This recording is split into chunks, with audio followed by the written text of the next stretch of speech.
Langga, ha? It's been a very long time. Ang tagal kong nanahimik. Pareho lang kami ni Buspulong, matagal nanahimik.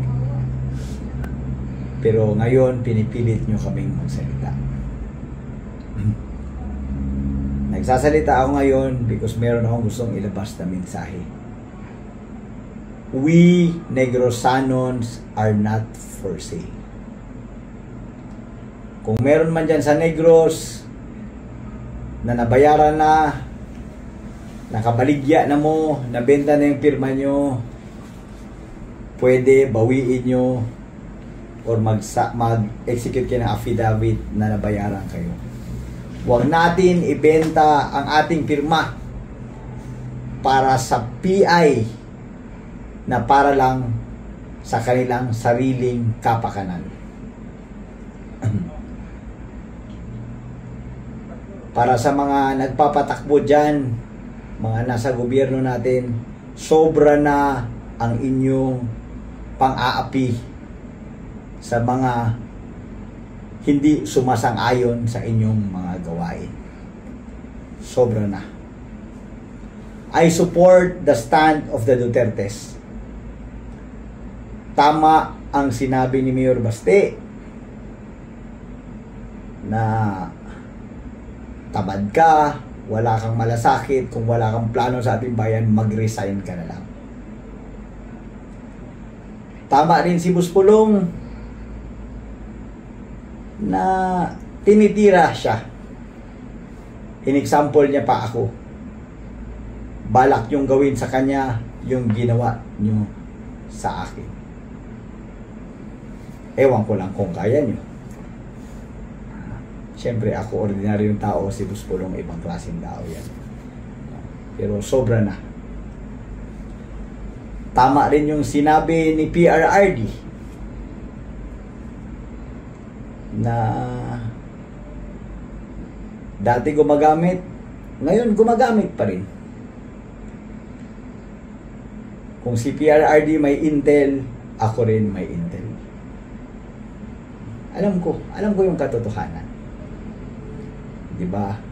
Naalala nyo, binanggit ko yung supplier si Bibot Nolan.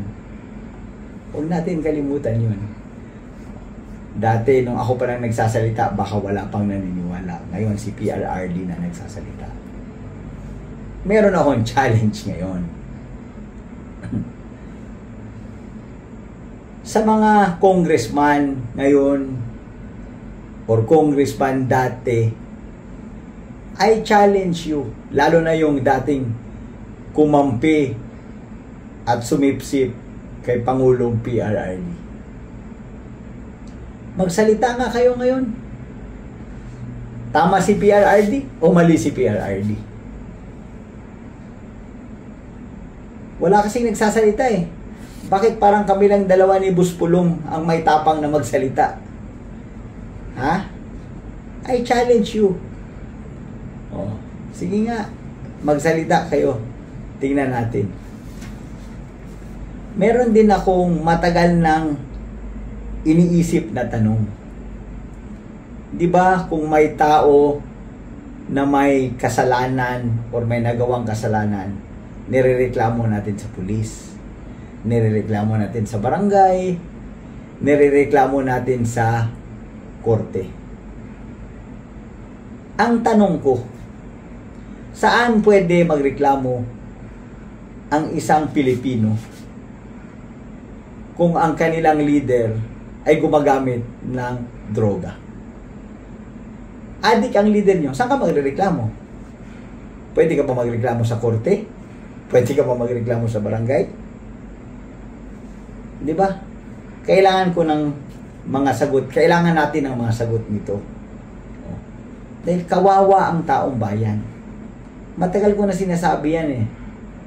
Kung ang nagpapatakbo ng ating bayan ay wala sa maganda at mabuting pag-iisip, dala ng droga, dala ng pagka-underdasaya, mahirap yun. Mahirap yun.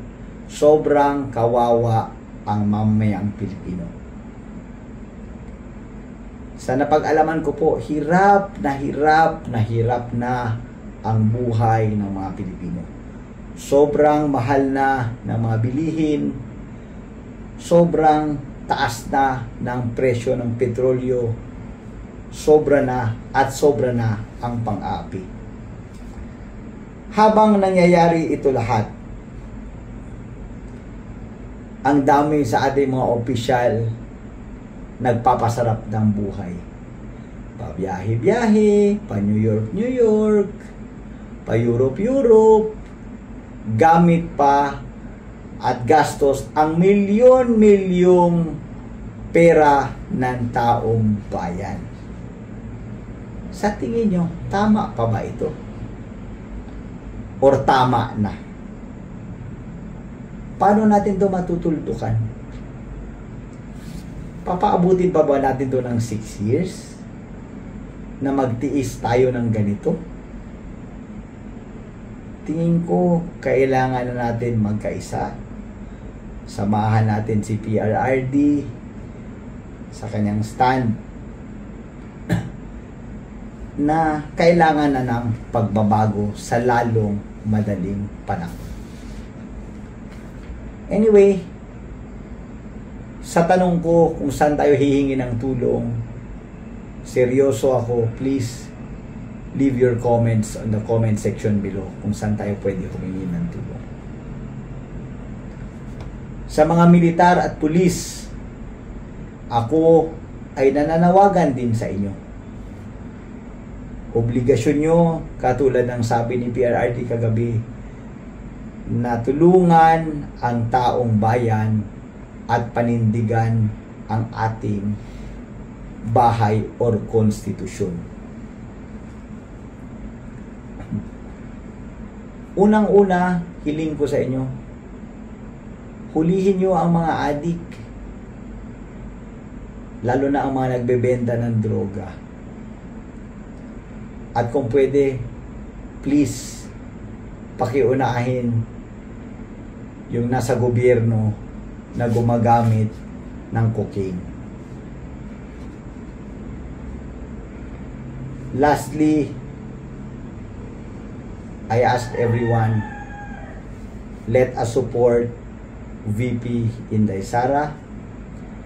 Huwag natin siyang pabayaan na apihin ng kanyang mga kasamahan or katunggali man sa gobyerno. Si Inday Sara at si PRRD at ang kanilang pamilya ang isa sa mga pinakamalaking makakatulong na mabuhay ng maganda ulit ang bansang Pilipinas. Again, huwag natin pabayaan si VP Inday na apihin ng mga tambaluslos. Yun lang po. Ito po si Congressman Arnie Teves, nakikiusap sa inyong lahat. Hindi ito para sa akin, kung hindi para sa lahat ng Pilipino, lalo na sa ating mga kapatid na mahihirap. Maraming salamat po.